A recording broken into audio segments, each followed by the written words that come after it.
នេះបងប្អូនខ្ញុំចង់ណែនាំបងប្អូនតកតងមួយនឹងការព្យាបាលបញ្ហារីកឈាមរាកស្គរលើកូនទាបងប្អូនដែលចិញ្ចឹមកូនទាបាទជាពិសេសទាប៉ាពូជឃីងអាយុខំ21ថ្ងៃគាត់នឹងជួបបញ្ហារីកឈាមរាកស្គរឡើង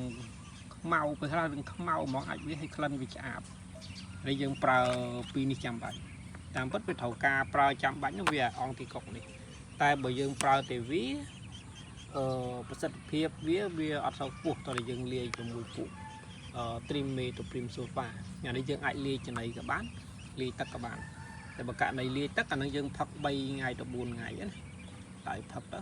វានឹងជាសះស្បើយឯទីអត់មានបញ្ហាអីងាប់អីលាកពោះវៀនអីញ៉ៃហើយនេះបើបងប្អូនចង់ប្រឹក្សាពីរបៀបចិញ្ចឹមការប្រើប្រាស់ថ្នាំវ៉ាក់សាំងអីបងប្អូនអាចទាក់ទងមកបានបាទសូមអរគុណច្រើន